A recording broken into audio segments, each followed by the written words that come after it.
BL 주제의 비주, BL 읽는 회계사 엘입니다. 우리 오늘 2부 시작하는 거예요. 지난번에 이어서. 그러게요. 아니 1부 반응 되게 좋았어요. 좋았어. 특히 난 질문 달린 게 너무 음. 감사해서 사실 질문 하나도 안 달릴까 봐 나 좀 걱정했거든요. 안 달 수가 없어 근데. 소개 부탁드립니다. 네, 다시 뵙습니다. 반갑습니다. 여러분들의 이상과 현실의 비애를 같이 타협하고 찾아드리는 현실 비핵학의 정 교수입니다. 저는 저번에 영상 업로드한 거를 이제 봤는데 살짝 이렇게 아쉬운 측면들이 몇 가지 있더라고요. 어떤 게 아쉬우셨어요? 저희들이 이제 이야기 나눴던 것 중에서 진짜 좀 이렇게 재밌어가지고 서로 이렇게 많이 웃었던 뭐 그런 부분들이 있었는데 네. 그런 부분들이 아무래도 좀 흐름상 중간에 끊기기도 하고 그리고 또 뭐 어떻게 보면 좀 수위가 높은 혹은 좀 개인적일 수 있는 그런 부분들도 있었어가지고 이게 많았죠. 편집이 된 것 때문에 청취자 여러분들로 하여금 좀 흐름이 끊기게 좀 느껴지는 게 아닐까 혹은 이해가 안 될까라는 좀 우려가 되기도 해가지고 또 한편으로는 그런 우려와 동시에 이런 것까지 한번 보여드리면은 정말 또 재밌으실 수 있을 텐데 라는 또 아쉬움이 남았었습니다. 해랑1300님이 남겨주신 질문인데요. 교수님 어느 대학인가요? 1일 특강 들으러 가고 싶네요. 하하하. 찐 전문가 포스가 느껴집니다. 목소리도 너무 좋아요. 이렇게 댓글 남겨주셨습니다. 굉장히 상큼하게 읽어주셔서 감사합니다. 교수님 어느 대학이세요? 저는 뭐 비엘을 읽으신 분들은 다 아시겠지만 한국대학교에서 한국대학교? 네네 한국대학교에서 지금 현재 강의를 하고 있고요. 한국대학교라 거기서 그러면은 BL에 존재하는 모든 대학교의 이름이 한국대학이다. 약간 이런 느낌으로 받아들이면 될까요? 네, 그렇죠. 한국대학교에서 강의를 하고 있습니다. 뭐 실질적으로 제 개인적인 이야기를 원래는 안 하려고 그랬는데 그냥 이제 질문을 또 남겨주셨으니까 살짝 하자면은 네? 실제로도 이제 강의를 하는 직업을 삼고 있고요. 네, 이렇게 교수와 유사한 직업을 교수라고도 할 수 있는데 그런 유사한 직업을 삼고 있어가지고 비주님하고 연이 닿아가지고 한번 초청을 해주셔가지고 이렇게 한번 이야기를 하게 되는 기회를 잡았습니다. 네, 메롱 i9w님 질문이고요. 교수님 네. 유튜브 있나요? 훌륭하십니다. 유튜브가 저는 현재 없고요. 네, 저는 뭐 가용하다면은 이 BLCS에서 주기적으로 패널로 초청해 너무 좋아. 주신다면은 너무 좋아. 잠깐만. 주기적으로? 자, 이거 컷하지 마라. 이거- 내보내라. 이거 증인들 다 섰으면 이거 조회수만큼 증인 생기는 거예요? 초청해 주신다면은 또 한번 최선을 다해서 여러분과 또 이제 소통하는 시간이 생각보다 굉장히 이색적이더라고요. 이렇게 저도 유튜브를 통해서 댓글이 실제로 달리는 것도 너무 신기하고 그리고 달아주신 분들 너무 감사해가지고 또 제가 또 잘한다 잘한다 하면 또 더 열심히 하면 되니까. 우리 교수님 쉬운 남자네. 왜 이렇게 쉬워요, 교수님?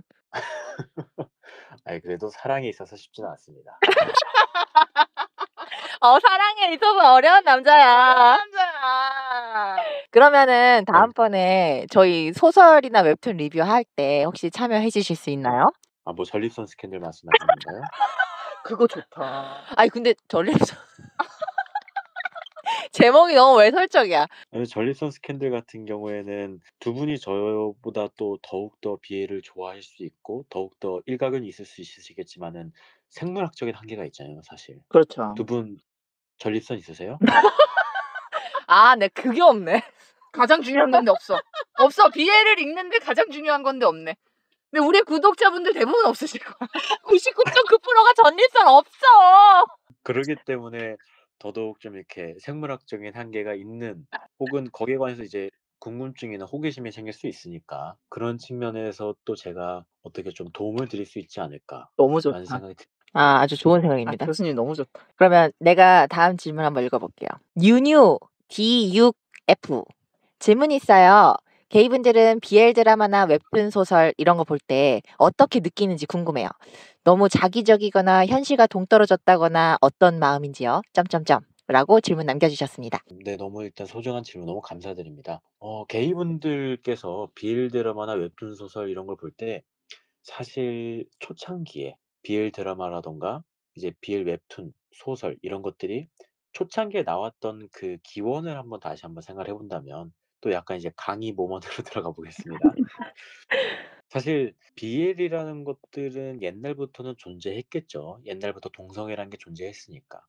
그렇다면 BL이라는 게 좀 언제서부터 이렇게 좀 옛날에는 사실 굉장히 서브컬처로 분류됐었는데 최근의 동태를 보면은 어떻게 보면 약간 주류 문화로 좀 점차 영역을 확대하는 추세를 보이고 있습니다. 옛날에는 제가 이제 기원을 굳이 따져보자면은 BL이라는 게 여성향 작품이라고 많이 하지 않습니까? 맞아요. 아무래도 상유하시는 분들이 여성분들이 많으시다 보니까. 음. 그러면 여성분들 같은 경우에는 언제 좀 여성향 작품인 이런 BL 작품들을 많이 좀 공유를 하거나 볼까라고 보자면은 학창 시절에 비준님이나 엘님도 팬픽을 혹시 보셨을까요?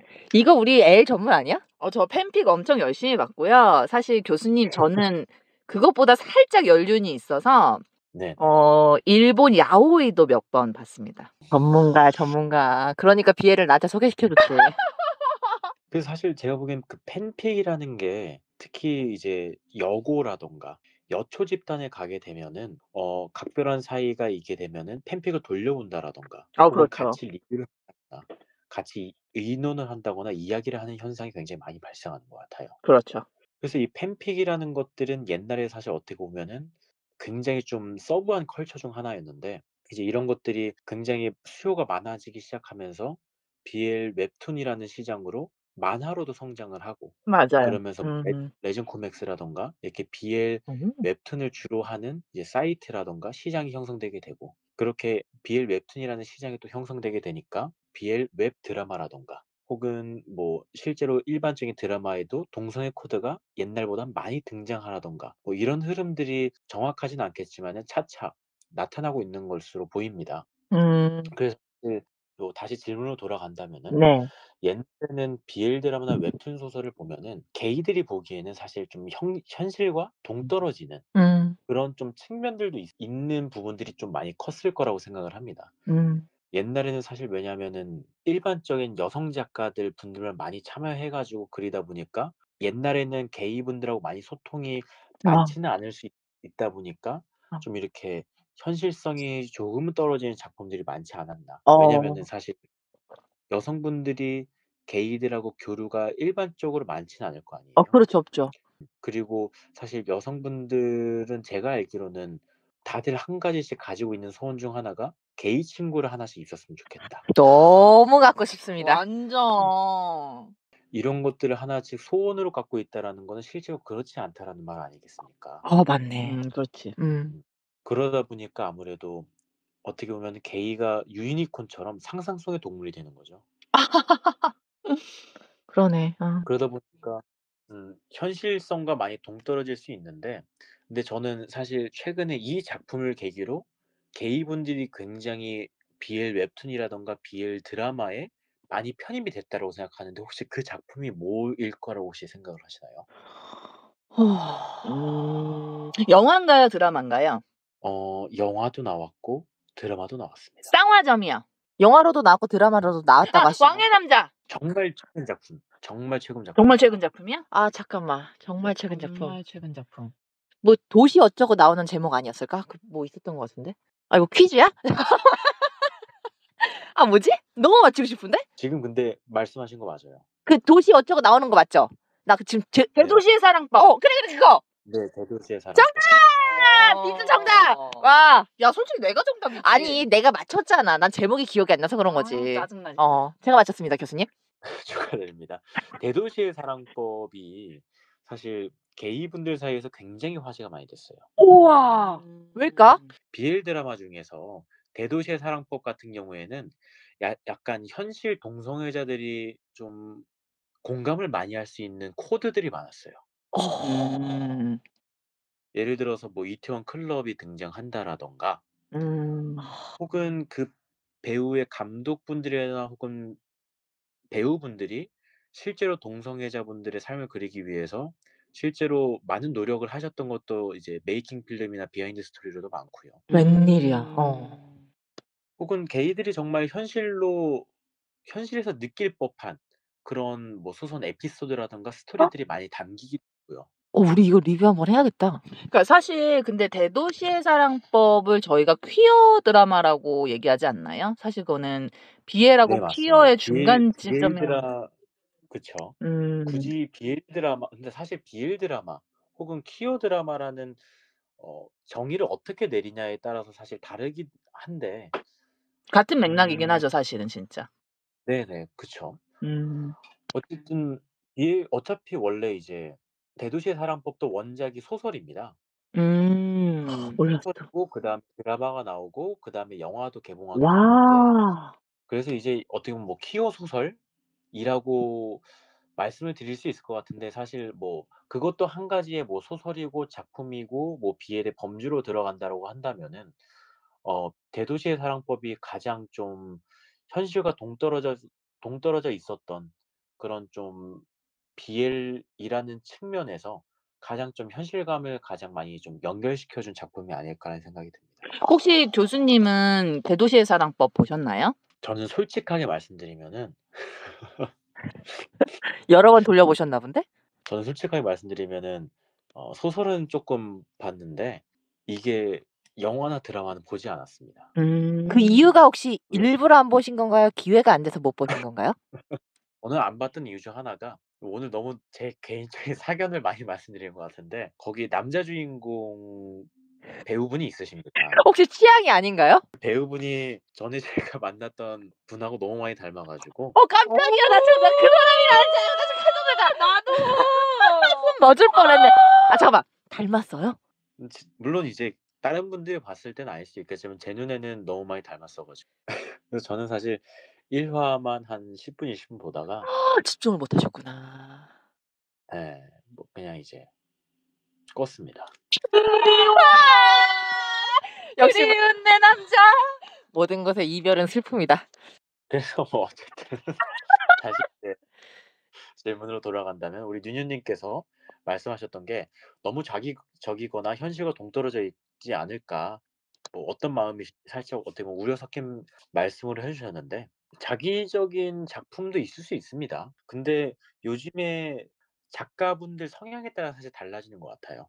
아예 정말 약간 판타지적인 우리들이 현실에서 일어날 수 있는 일들이라도 현실 배경이라도 정말 현실에선 일어날 수 없는 그런 판타지적인 요소를 집어넣어 가지고 스토리가 돼 있는 경우도 있지 않습니까? 아 그렇지. 그런 경우에는 누가 봐도 '아 이거는 정말 우리가 동떨어진 작품이다 보니까 오히려 더욱더 한편으로는 그냥 마음 놓고 감상할 수 있는 작품이 있을 수가 있어요. 아. 이거는 우리의 현실과 동떨어져 있다 보니까 불편함 없이 그냥 이건 정말 그냥 BL로서만 가볍게 작품을 향유할 수 있는 작품이 있고 사실 그와 반대편으로 가자면은 오히려 너무 더욱더 현실과 공감되고 현실과 맞닿아 있어 가지고 사실 보기가 조심스러운 작품도 있을 수가 있죠.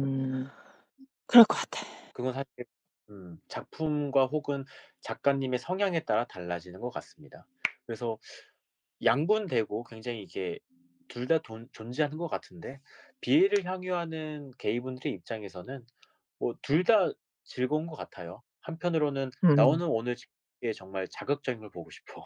그렇다면 이제 가벼운 작품, 동떨어져 있는 작품을 보는 거고 나는 뭔가 실질적으로 영화 중에서도 예술 영화 같은 경우에는 뭔가 사회적인 메시지를 주는 경우가 있지 않습니까? 그런 거와 마찬가지로 '나는 오늘 뭔가 좀 한편으로는 좀 무거운 작품도 한번 보고 싶다. 오늘은 좀 여운이 많이 남는 작품이라든가 소설을 보고 싶다.'라고 하면은 후자를 선택할 수도 있겠죠.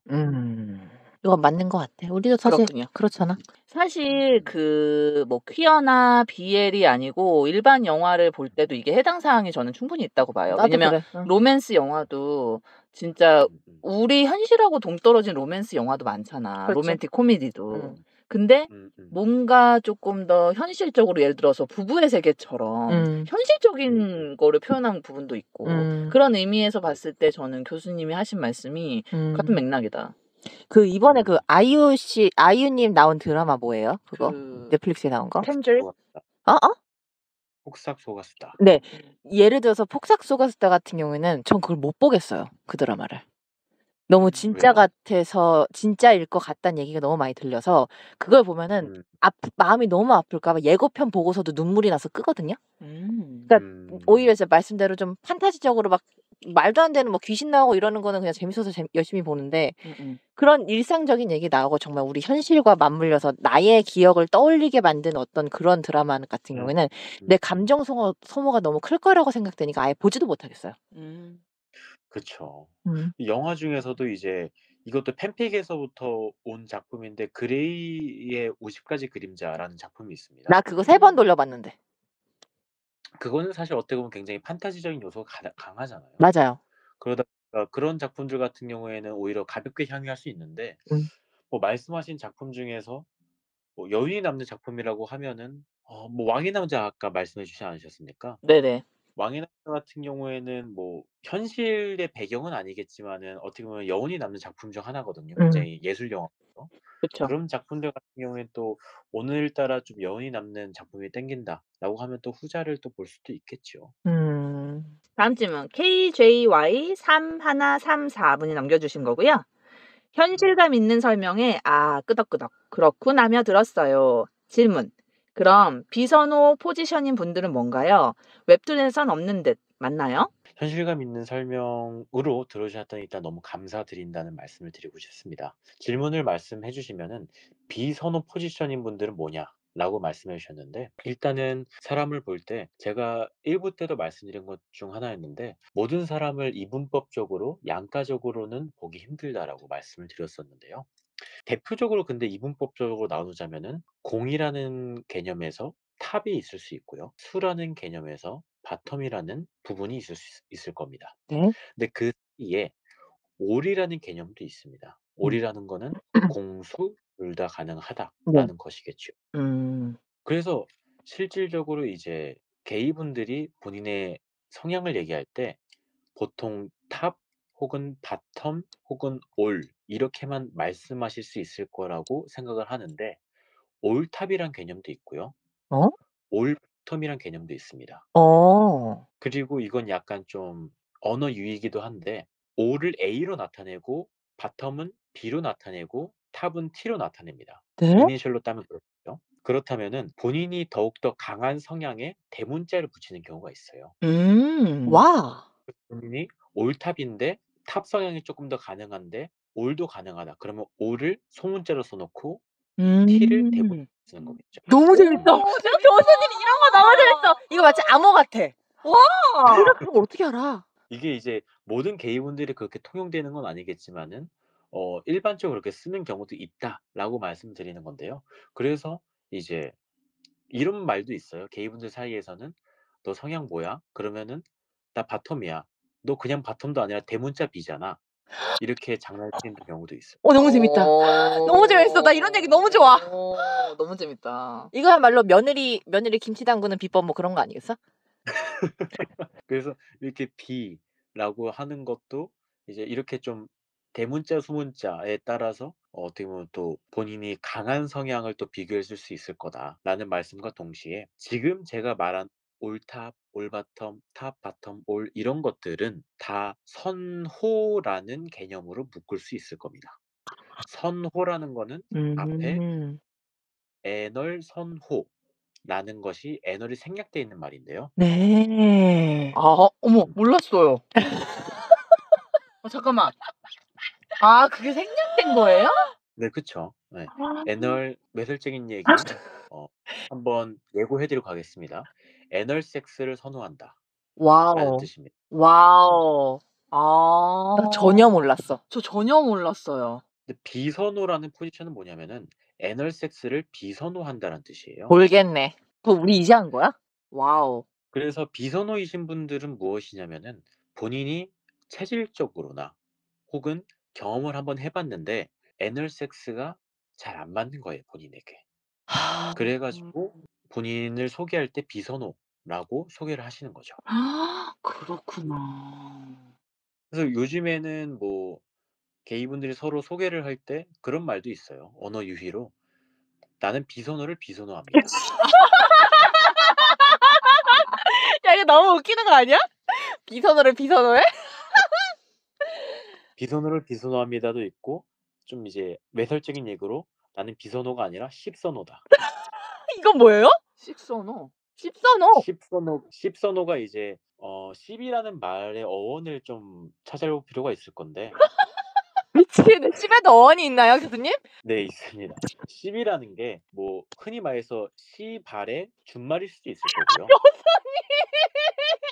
그래서 나는 씨발 선호한다. 뭐 이런 뜻으로 해석될 수도 있을 거고요. 혹은 씹이라는 게 사실 성관계를 속되어 비르거나 혹은 여성의 성기를 낮추어 부르는 양가적인 의미가 있습니다. 우리 선생님 그래서 국어사전 같아. 씹이라는 게 뭐 그런 어원을 담고 있기 때문에 사실 뭐 씹선호로 같은 게 이제 뭐 씨발 난 선호한다. 씨발 나 선호해. 혹은 말 그대로 이제 섹스를 선호한다. 라는 뜻으로 또 이제 해석될 수 있는데, 그럼 다시 한번 우리 질문으로 돌아가 보겠습니다. 네.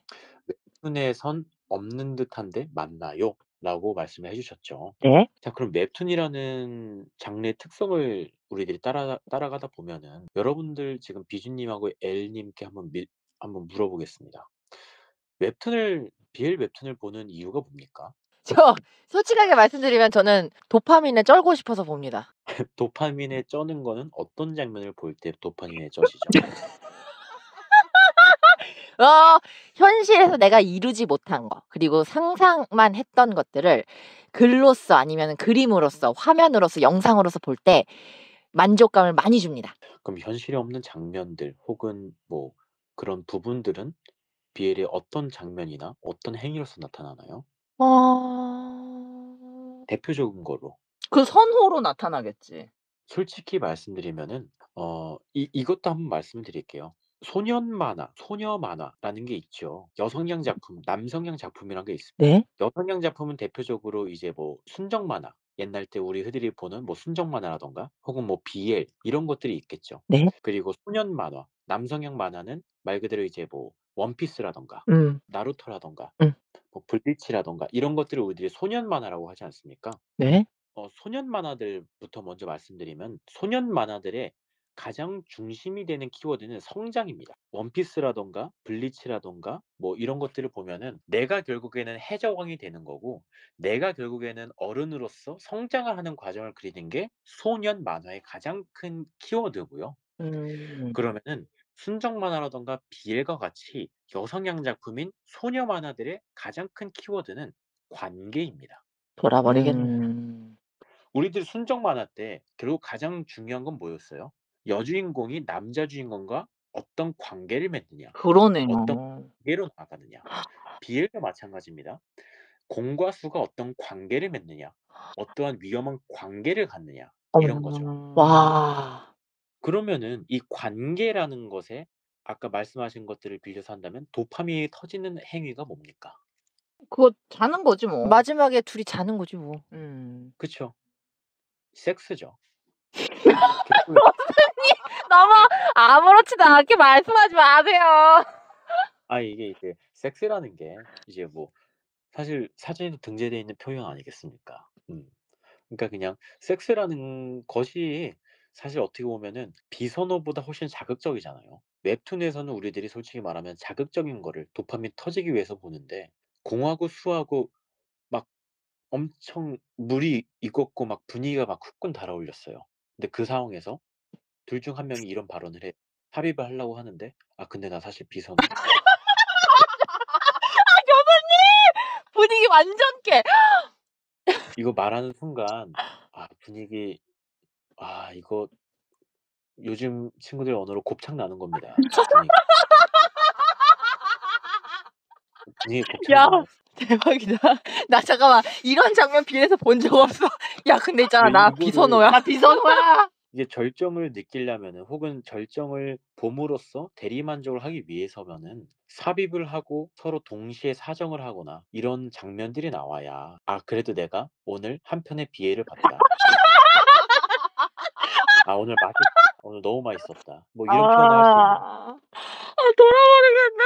그러다 보니까 사실 웹툰에서는 등장하기 힘들죠. 이게 그러네요. 현실에서도 마찬가지예요. 현실에서도 "저는 비선호를 비선호합니다."라고 소개를 하신 이유가 있어요. 왜냐면은 게이분들 같은 경우에는 남녀 관계에 있어서는 명확하잖아요, 사실. 남자는 공이라는 게 명확하고 여자는 수라는 게 명확하잖아요. 그쵸. 근데 물론 특수한 경우도 있을 수 있겠습니다. 남자이신데 여자분들께 당하는 걸 좋아하시는 분들도 있을 거고 여자인데 남자에게 당함을 직접 이제 하시는 거를 좋아하시는 분들도 계실 거예요. 아. 근데 이제 사실 남자 만나는 경우는 본인이 뭔가 먼저 물론 이제 외적으로 드러나거나 아우라적으로 드러나는 면모도 있을 수 있겠지만은 본인이 먼저 직접적으로 밝히지 않는 이상 파악을 하기 힘듭니다. 그래 가지고 서로 말 그대로 남녀 관계에서는 바에서 만나 가지고 가벼운 관계를 가지는 게 가능할 수 있어요. 왜냐면은 가벼운 관계를 가질 때 아무런 말을 안 해도 서로만의 포지션이 정해져 있잖아요. 그러네요. 근데 게이 관계에서는 바에서 만나 가지고 서로 가장 먼저 혹은 가장 초창기에 하는 질문이 뭔지 아십니까? 뭘까요? "성향이 어떻게 되세요?"라고 무조건 물어봐요. 어. 왜냐면은 그렇게 얘기를 안 하고 물론 그렇게 안 하고 관계를 맺는 경우도 있을 수 있겠다마는 그렇게 말을 안 하고 뭐 분위기가 무르익어 가지고 서로 이제 잠자리를 가지러 가게 됐어요. 근데 막 이렇게 씻고 준비를 하고 관계를 가지려고 애무도 하고 서로 막 달아오는 상태에서 딱 삽입을 하거나 혹은 바뀌려고 했는데 "아 근데 나 비선호야." 말 안 하니까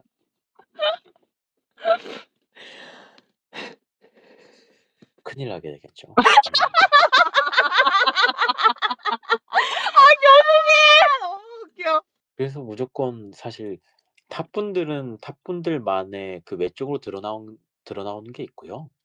바텀분들은 바텀분들만의 이렇게 드러나오는 분들이 계십니다. 근데 요즘에 이렇게 중성적인 분들이라든가 그냥 오리신 분들은 저 사람이 탑일지 저 사람이 바텀일지 모르는 경우도 있고 아. 혹은 누가 봐도 바텀인데 탑이신 분들이 있어요. 너 바텀인데 탑이래. 게이분들 용어로는 탑상텀, 텀상탑 이렇게 있는 거예요. 교수님 나 오늘 너무 빵 터진다. 이거 어떡해? 얼굴은 탑이야. 근데 바텀이래. 얼굴은 누가 봐도 바텀이야. 근데 탑이래. 이런 경우 교수님 깊은 그래 고뇌에 가지고 빠지셨네요. 깊은 고뇌가 아니라 이게 사실 게이분들 사이에서는 굉장히 중요한 화두입니다. 네.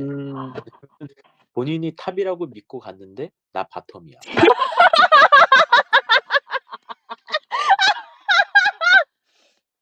바텀분들 입장에서는 '아 나 오늘 진짜 미치도록 박히고 싶어.' 라고 해 가지고 가장 탑처럼 보이는 사람 딱 꼬셔 가지고 잠자리에 재우고 있는데 "뭐 해? 너도 뭐 해? 안 해? 너는 안 해?" 이런 입장이잖아요. 네. 교수님 이거 짤 있지 않나요? 아 이거 근데 올리면 안 되지 유튜브에. 또 이제 뭐 사담으로 빠지기도 하는데 근데 사실 그런 것 같아요. 우리 비주님하고 엘님하고 얘기하면은 반응을 너무 잘해 주시고 너무 분위기도 유하게 만들어 주시고 너무 좋게 만들어 주셔 가지고 '내가 이런 얘기까지 해야 될까?'라고 싶은데 이야기를 다 정신 차리고 보면 다 하고 있더라고요. 네. 배어든 제가 저번에 말씀드렸었죠. 네. 배어는 배어끼리 만난다. 그러셨죠. 배어 같은 경우에는 특히 제가 말씀드린 이 텀상탑, 탑상탑을 더욱더 구별하기가 힘들어요. 그렇겠다. 다들 남성적이니까. 아. 왜냐면은 이제 이태원에 가면은 여러 가지 클럽이 있는데 그중에서 배어들 전용 클럽이 있습니다. 맙소사. 와우. 야 이 맙소사. 와우. 그럼 거기 가면은 와 남자 수십 명이 다 머리가 짧고 남자 수십 명이 다 머리를 수염을 길렀고 남자 수십 명이 다 근육돼지나 혹은 통통하건 체형이에요. 그 상황에서 뭐 어떻게 합니까? 어. 아 이름표 그래서 써줘야 되는 거 아니야? 난 탑이에요. 난 바텀이에요. 목걸이 해줘. 맞아요. 맞아요. 그래서 그런 경우가 있어요. 클럽에 입장할 때 왼쪽에 팔찌를 찬 사람은 탑이다. 와우. 오른쪽에 팔찌를 찬 사람은 바텀이다. 돌아버리겠다. 돌아버리겠다. 야. 그런 경우도 있고 혹은 양쪽에 팔찌가 없고 발목에 있다. 그럼 뭐 오리다. 뭐 이런 경우도 있고요. 와우. 돌아버리겠다. 너무 재밌다. 야, 이거 너무 재밌다. J28888 게이인데 GL 즐겨보시는 분들도 있나요? 네. 일단은 GL이라는 것에 대해서 모든 분들께서 거의 청취자분들께서는 아실 거라고 생각을 하는데 네. 혹시라도 모르는 분들을 위해서 개념을 한번 정의하고 가는 게 좋을 것 같습니다.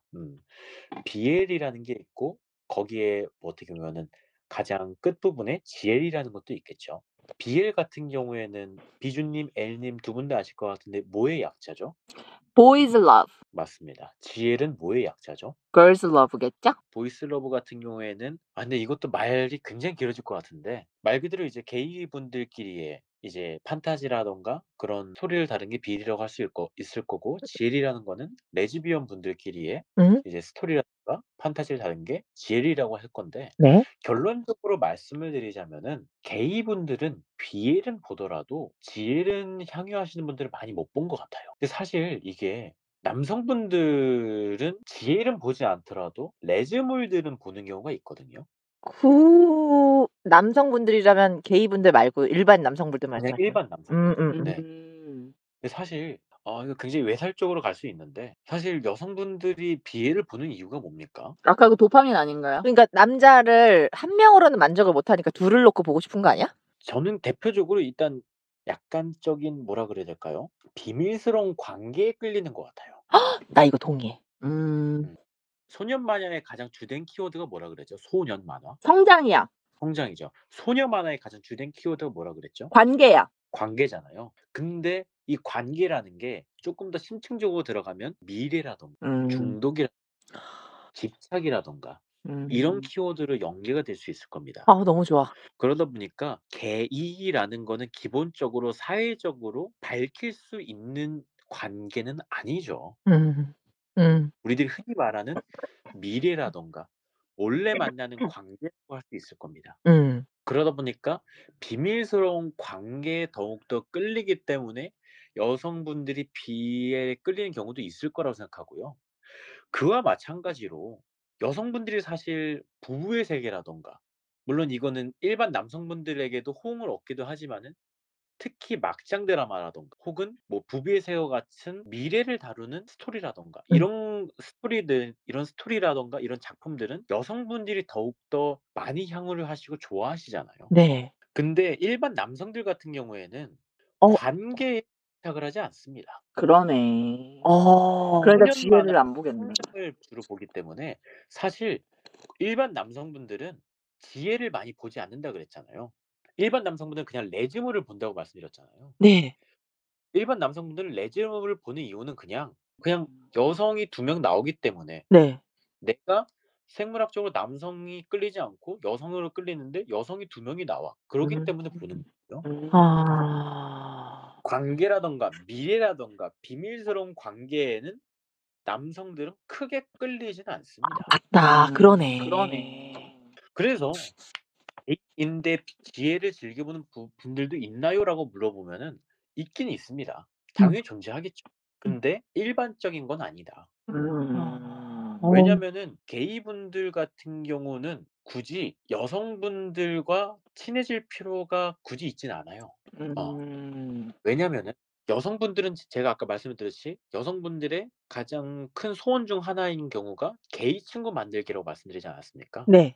왜냐면은 여성분들에게 게이라는 존재는 내가 모르는 남성들의 존재를 설명을 가능하기도 하고 그리고 나에게 고백 공격을 하지 않을 수 있는 정말 안전한 남성인 거예요. 나 이 부분은 진짜 동의해. 그쵸. 나에게 고백을 하지 않고 나에게 정말 편하게 대할 수 있는 남성 존재이면서 동시에 내가 평소에 남성에 대해서 궁금하던 걸 편하게 물어볼 수 있는 존재라는 거죠. 그렇죠, 그렇죠. 그렇기 때문에 갈증이 있는 건데 사실 게이 입장에서는 굳이 여자가 궁금할 필요가 없어요. 그러네요. 왜냐면은 여자 같은 경우는 내가 앞으로 만날 사람, 내가 사랑할 사람이 남자인데 게이들은 내가 사랑할 사람이 남자이니까 굳이 여성에 대해서 궁금할 필요가 크게 있진 않죠. 맞네. 그리고 중요한 거는 여성분들은 게이를 친구로 인식한다면은 게이는 여성분들을 경쟁자라고 인식을 합니다. 와우. 남자를 뺏어가잖아. 웬일이야? 나 몰랐어. 세상에. 바이이신 분들을 예를 든다면은 바이 중에서 정말 잘생긴 남자가 있어요. 네. 그러면은 예쁜 여자가 있고 그냥 일반적인 뭐 잘생긴 뭐 게이가 있다라고 치면은 바이 남자 같은 경우에는 둘 다 선택할 수 있겠지만은 어쨌든 게이 입장에서는 여자는 경쟁자입니다. 그러네요. 와, 어떨 거야? 그리고 일반 남성이라도 사실 세상에 여자 없으면 남자 만날 거 아니에요. 그렇 그러면 게이는 여성을 경쟁자라고 인식합니다. 일리 있다. 너무 맞는 말이다. 그러네. 그렇기 때문에 굳이 친해지려고 하지 않는 이유 중 하나가 게이들은 이미 충분히 여성향이라는 조건을 가지고 있어요. 게이 중에서 바텀이라든가 수들은 네. 이미 충분히 여자보다 더 여성스러운 게 바텀이에요. 나 봤어 진짜. 진짜 여자보다 더 여자 같아. 말투도 그렇고 행동도 그렇고. 이미 시장은 포화가 돼 있어요. 우리나라는 무슨 국가? 무슨 부족 국가? 탑부족 국가야. 탑부족 국가. 탑부족 국가인데 거기 바텀이 넘쳐나고 있는데 여성까지 본인의 경쟁자로 끌어들이는 어머 맞아. 게이인데 제일 즐겨보신 분들도 존재는 하시겠다마는 네? 사실 A인데 B를 즐겨보시는 분들도 다수는 아닙니다. 아 다수가 아니다. 다수가 아닙니다. 물론 퀴어 드라마나 뭐 퀴어 웹 드라마나 그런 것들은 보신 분들이 대도시의 사랑법으로 하여금 조금 생겨나시긴 하셨는데 다수가 아니기 때문에 지혜를 보시는 분들은 더더욱더 소수일 가능성이 있다. 그러면 다음 질문 가도록 하겠습니다. 제희양 5210님이 주신 질문이고요. 질문이 있습니다. 제 주변에도 게이, 특히 바텀이 많기는 합니다. 탑이 없어서 틴더 이런 데서 바이들을 만나 힘들어하기도 해요. 바텀이신 분들 바이 만나시면 그렇게 힘드신가요? 바이라는 거는 기본적으로 말 그대로 양성애자분들이겠죠. 근데 이거는 제가 아까 말씀드린 게이는 여자를 뭐로 인식한다?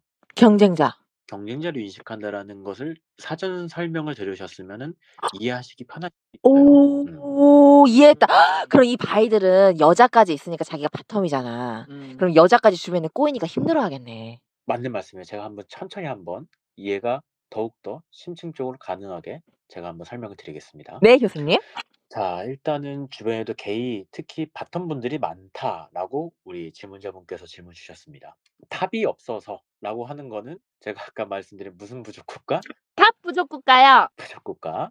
탑이 없어서 틴더 이런 데서 바이들을 만나 힘들기도 한다라고 말씀주셨는데 일단 틴더라는 어플 자체가 아시나요 혹시? 저 몰라요. 틴더라는 어플 자체가 사실 이거를 사실 조심스럽기도 합니다. 왜냐면은 옛날에 이제 그런 사건들이 있었어요. 유튜브나 그런 데서 게이 어플을 일방적으로 실명을 공개했다가 아우팅 위험 혹은 아우팅 사건 때문에 논란이 됐던 적이 있었어요. 왜냐면 일반 여성분들이나 일반 남성분들도 게이 어플을 깔면은 아우팅이 될 위험이 있는 거잖아요. 틴더라는 어플 자체는 정책 기조라던가 어플 정체성 자체가 성소수자들을 응원하고 지지하고 성소수자들 전용 필터가 있는 어플입니다. 근데 틴더라는 어플 자체가 사실 성장을 할 때 동성애자들의 수요가 굉장히 컸습니다. 원래 틴더라는 어플 일반적인 정체성 자체는 남녀 데이팅 어플이에요. 근데 남녀 데이팅 어플인데 틴더에 들어가면은 필터가 있어요. 오, 게이 필터가 있구나. 네, 남성과 남성만 만나게 할 수 있는 필터가 있는데 그게 이제 틴더에서도 아예 대놓고 이제 성소수자를 응원하는 정책과 동시에 선전을 하고 있는 내용입니다. 그래서 이제 틴더라는 어플 자체가 굉장히 다양한 사람이 모입니다. 뭐 이성애자도 있고 동성애자도 있고 바이섹슈얼도 있고 트랜스젠더도 있고 여러 가지 성향들이 모이는 데이팅 어플이기 때문에 지금 이만큼 글로벌 어플로 성장할 수 있었는데요. 탑이 없어가지고 틴더에서 바이들을 만나서 굉장히 힘들어한다. 바텀이신 분들이 바이를 만나시면 그렇게 힘드시냐라고 질문을 주셨는데 자 1차적으로는 제가 아까 설명드린 게이분들은 여성분들을 경쟁자로 인식한다는 말이 있었죠. 네. 그 이유 중 하나가 1차적으로 본인이 남자친구를 만나면은 누구만 신경 쓰면 돼요? 내 남자친구만 신경 쓰면 돼. 여자들만 신경 쓰면 되지. 여자들만 신경 쓰면 되죠. 내가 예를 들어서 남자가 여자친구를 만난다 그러면은 남자만 신경 쓰면 되잖아요. 그렇지. 근데 만약에 L님, 비주님 나 이해됐어. 바이 남자친구를 만났다 생각해 봐요. 와우. 그러면은 여성만 신경 써야 될까요? 아니 남자도 신경 써야 핫톤 되죠. 남자도 신경 써야 돼. 여성도 신경 써야 됩니다. 더불어서 또 가용하다면은 트랜스젠더까지 신경 써야 될 거고요. 굉장히 반경이 넓어지는 거죠. 그러네요. 그러다 보니까 힘든 부분이 있고 특히 바이이신 분들이잖아요. 바이라는 거는 남자, 여자 두 분 다 만나실 수 있다라는 거고 그렇단 말은 중간에 발을 걸칠 수가 있다라는 겁니다. 아. 맞습니까? 네, 맞아요. 그렇다는 것은 바이 분들 같은 경우에는 어렸을 때는 호기심으로 남성분들을 만나다가 우리들이 사회적인 압박이라는 게 있잖아요. 네. 남자가 그래도 30 넘어가고 40 되기 전까지는 '결혼을 하는 게 좋지 않을까.'라는 사회적 압박도 있고 주변의 시선도 있겠죠. 네? 그러면은 나중에 남자 친구를 장기적으로 만나더라도 나 생각을 해 봤는데 어머. 나 아무래도 이렇게 사는 건 아닌 것 같아. 나 결혼을 해야 될 것 같아. 어머 나 미안하다. 어떡해. 바이분들 중에서도 그런 거와 상관없이 장기 연애하시는 분들도 있으세요. 근데 이제 그런 사례들이 여럿 있긴 있다라는 거죠. 바이 입장에서는 여성스러운 남성을 만나는 거하고 여성을 만나는 거하고 그게 다 선택을 할 수 있는 거예요. 그럴 거면 차라리 그냥 근데 뭐 그거는 바이분들의 선택이니까. 그건 이제 본인의 선택이겠지만은 언제든지 여자로도 넘어갈 수 있다라는 불안 요소가 존재하는 거죠. 그러네요. 그렇다는 거는 굉장히 힘들다라는 거고 그리고 나중에 나이를 먹으면은 나 나중에 결혼하겠다고 차인분들도 저는 주변에 여럿 봤어요. 어떡해 불쌍해. 그래 가지고 심지어 청첩장까지 주고. 야 이건 너무 두 번 주긴 완전 찢어 갈기는 거 아니야 이거는? 그러네. 그런 사례가 사실 어떤 경우에서 있냐면은 바텀 어린 분들 같은 경우 있잖아요. 네네. 바텀 같은 경우에는 뭐의 결핍이 있다 그랬죠? 남성 남성. 네 남성성. 남성성에 대한 결핍이라고 했을 때 남성성은 여러 가지 의미로 해석이 될 수 있을 겁니다. 네. 예를 들어서 말 그대로 테스토스테론이 막 분출하는 큰 몸, 근육 뭐 이런 거로도 외적인 거로도 볼 수 있겠지만은 외적인 것뿐만 아니라 내적인 남성성이라고 했을 때 중후함, 안정적인 혹은 "남자는 와인이다."라는 말이 있지 않습니까? 그러다 보니까 좀 나이가 많은 남성의 섹시함 있지. 이런 것들을 특히 열망하시는 경우가 있어요. 그러다 보니까 어린 바텀들 같은 경우에 나이 차이가 많이 나는 남성분들을 이제 만나는 경우가 있습니다. 그러다가 이제 나중에 상처받는 거죠. 나중에 나 결혼 안 해야 된다. 불쌍하다. 마지막 질문입니다. 승아 님이 남겨주신 질문이고요. 두 가지가 있습니다. 아주 심도 있는 시간이네요. 질문입니다. 첫 번째, 제도적으로 양자 결연으로 묶는 경우도 있다던데 이건 흔한 경우는 아닌가요? 두 번째, BL이 소위 여성향 장르라고 하는데 게이들이 보는지 재미있다거나 흥분되는지 궁금합니다. 두 번째 질문은 사실 좀 그전 거랑 커버를 했네. 겹쳐 있네요. 네. 두 번째 부분부터 다시 한번 보자면은 BL이 소위 여성향 장르라고 하는데 게이분들 보시는지 재밌거나 흥분되는지 궁금합니다라고 하셨는데 이거는 아까 우리 비주님하고 엘님께서 말씀하신 것처럼 어느 정도 답변이 됐을 거라고 생각을 합니다. 우리 승아님께서 소중한 질문 남겨주셨으니까 제가 다시 한번 말씀을 드리자면은 네. 여성향 장르로 분류가 되는데 게이들도 BL을 보긴 봅니다. 네. 재밌거나 충분히 흥분되죠. 왜냐면은 인간이란 거는 본연적으로 이야기를 좋아하게 설정이 돼 있어요. 네. 이야기나 혹은 뭐 외람 뭐 이렇게 굉장히 비밀스러운 미래라든가 이런 것들이 "너 나 사실 그게 있었다."라고 하면 우리들이 일단 귀부터 쫑긋하게 되잖아요. 그치. 그러다 보니까 이야기를 좋아할 수밖에 없기 때문에 특히 게이분들 사이에서도 BL을 정말 좋아하시는 분들이 있으세요. 근데 일반 게이 대중들한테는 BL이라는 요소가 어느 정도 지금은 많이 일반화돼 있었는데 옛날에는 굉장히 좀 낯선 요소 중 하나였다. 최근에 퀴어 문학의 발달로 BL도 어떻게 보면은 유사한 장르로서 주류 문화로 한 발짝 편입되고 있는 과정에 있기 때문에 특히 뭐 대도시의 사랑법이 최근에도 문학상도 받았더라고요. 그랬나요? 퀴어 문학이라는 게 사실 확산이 되고 주류 문학으로 진입이 되는 발자취가 최근에 좀 많은 동향을 보입니다. 사실 기존 한국 문학에서는 퀴어 소설하는 거는 굉장히 비교적 제한적 공간에서 소비가 됐었죠. 근데 이제 최근으로만 한정 짓는다면은 뭐 여러 가지 지금까지 그 축적되어 왔던 여러 가지 정말 의미 있는 작품들이 있겠다마는 최근으로 한정지어 보자면은 대도시의 사랑법 같은 경우에 문지문학상이라든가 그중에서 젊은 작가상을 수상하면서 이제 퀴어 서사가 한국 문학의 중심으로 이동하는 계기를 마련했습니다. 그래서 뭐 김봉곤 작가의 여름 스피드, 혹은 뭐 이경희 작가의 페인트, 혹은 정세랑 작가의 피프티 피플, 이런 다양한 퀴어 서사들을 다루는 작가들이 조명되면서 사실 일반 분들도 하여금 BL에 대해서 굉장히 대중적인 용어가 됐죠. 왜냐면 옛날에는 BL 하면 모르시는 분들이 있었는데 요즘에는 그래도 BL 하면은 옛날보다는 굉장히 대중적인 단어가 된 것 같아요. 그렇기 때문에 일반 게이분들 사이에서도 BL이 옛날보다 많이 대중화가 된 것 같습니다. 라는 질문을 이제 답변을 드릴 수 있을 것 같고요. 네. 학술적인 얘기하니까 흥미가 많이 떨어지시나 봐요. 아유, 교수님, 나는 도파민에 쩔어 있는 사람이야. 아까 십선호 섹스 얘기할 때 그냥 특히 아까 갱뱅 얘기할 때 데시벨 무슨 한 60까지 100까지 가셨는데 지금은 표시 많이 났어요? 아, 교수님! 그러시고 아까 갱뱅 얘기하실 때는 엄청 좋아하셨는데 제가 보기엔 팀을 위해서 갱뱅 특집이라던가 BDSM 특집 한번 해야 될 것 같아요.